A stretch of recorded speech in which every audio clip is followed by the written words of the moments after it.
Jei Rahula Aura Kusala Hai, jei Tripakelie Eti, Magara jei Kogeihe. यार कुणाल, तेरे को डर नहीं लग रहा? और ऊपर से हम बिछुड़ गए इतने घने जंगल में। ये डर क्या है? मैंने तो इसको देखा भी है।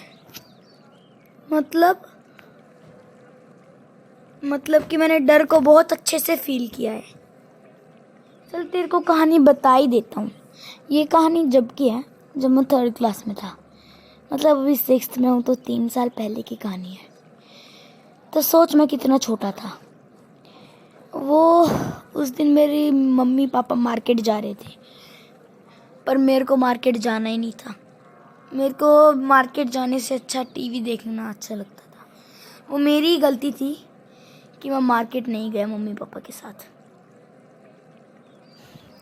फिर जब मम्मी पापा मार्केट के लिए निकले, उसी टाइम मैं टीवी के आगे जाके बैठ गया। मतलब तू पहले ही टीवी का चासरू था, मेरे को पता चल गया। अभी भी वही है। अरे यार, ये सारी गलती मेरी ही थी इसमें कि मैं टीवी देखने बैठ गया। हाँ, पर तूने बात तो सही कही है कि मैं टीवी का चासरू था। अरे यार, तू ये कौन किस मजाक में घुस रहा है? तू मेरी कहानी सुन। ते भी बोर हो रहा है मेरे को। अच्छा चल सुना सुना। यार तू मजाक मत उड़ा। अगर तेरे साथ हुआ होता ना ये, तेरी तो पैंट गीली हो जाती। ओ चल चल, मेरे को कुछ नहीं होगा। चाहे शेर सामने आ जाए, मैं बिल्कुल नहीं डरूं। तूने वो आवाज सुनी? हाथी की थी। क्या बोला? हाथी? ओ भाई, हो गई ना पैंट गीली। बोल रहा था कि शेर से भी नहीं डरूंगा। वो तो शेर की बात थी, ये तो हाथी की बात है। चल अब मैं तेरे को वो कहानी सुनाता हूँ। पर वैसे कहाँ था मैं? उस टाइम पे टीवी देख रहा था। हाँ, थैंक यू यार। फिर उसी टाइम मेरे को एहसास हुआ कि कोई मेरे पीछे बैठा है। जब मैंने पीछे मुड़ के देखा, भाई मैं पूरे शॉक हो गया था। कोई भी नहीं था।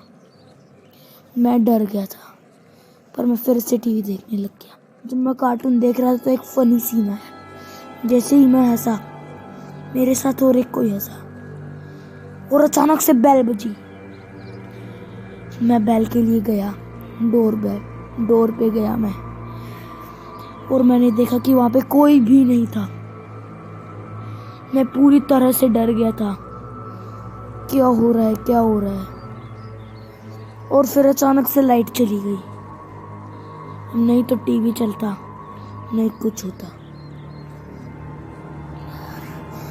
फिर बारिश होने लगी, तेज तेज बिजलियां कड़कने लगी, और उसी टाइम फोन की घंटी बजी।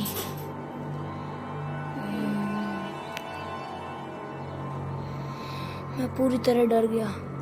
मैं घर में अकेला था और उस अकेले रूम में घंटी बज रही थी। मैं थोड़ी सी हिम्मत करके अंदर गया, और उसी टाइम मेरे को एहसास हुआ कि कोई मेरे पीछे से गुजरा। पर मैंने थोड़ा साहस किया और आगे गया, और मैंने फ़ोन उठाया, और फ़ोन था मेरे मम्मी पापा का। उन्होंने कहा कि ये बारिश की वजह से हम आज नहीं आ पाएंगे, हम कल सुबह आएंगे। मैं पूरी तरह डर गया।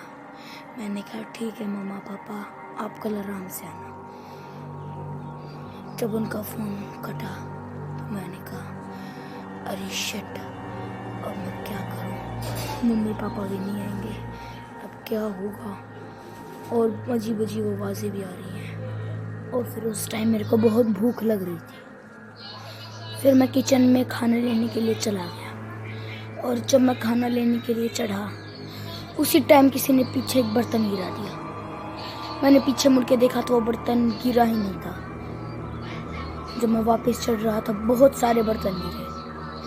मैं किचन से जल्दी से भाग के निकल आया, और जब मैं निकला किचन से तो मेरे रूम से अजीब अजीब आवाज़ें आ रही थी, जैसे कोई मानो हंस रहा है।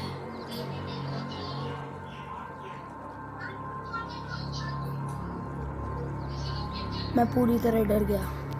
मैंने कहा कि जो भी है अंदर आ जाओ बाहर, नहीं तो बहुत बुरा होगा। मगर कोई नहीं आया। जैसे ही मैंने अंदर पैर रखा, पीछे से कोई गया,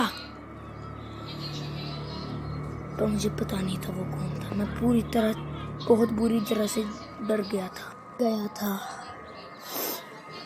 पर मुझे पता भी तो नहीं था कि कौन था। शायद कोई मजाक कर रहा। मैंने इस बात को इग्नोर कर दिया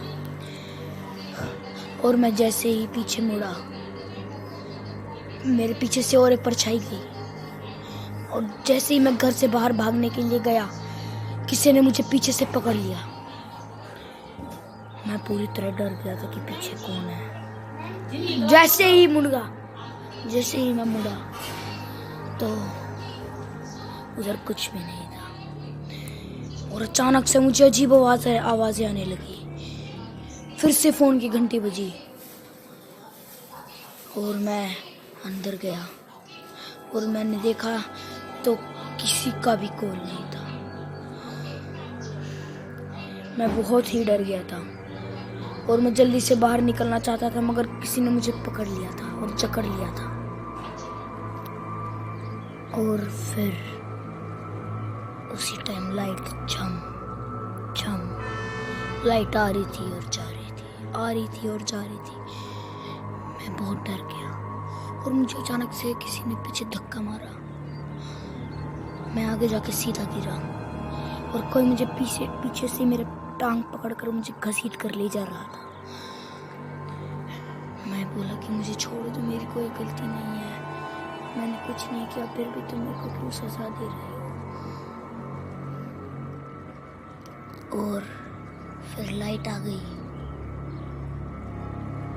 अचानक से बिजली मेरे घर के टीवी की एंटीना पे गिरी।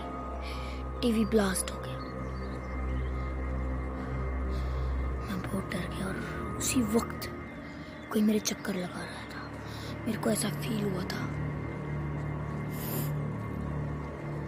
और जब मैंने इसको हाथ मारा, उसी वक्त उसने मेरा हाथ पकड़ लिया और वो मेरे को सबसे ऊंची वाली मंजिल की बिल्डिंग पे ले गया। उसने कहा, अगर तुम मुझे बता दोगे कि मेरा कातिल कौन है तो मैं तुम्हें छोड़ दूंगा। और फिर मैंने इस भूत को देख लिया और मैं उधर बेहोश हो गया। और अगली सुबह यकीन नहीं हो रहा कि मैं मेरे घर पे ही था। टीवी फिर से वैसा था।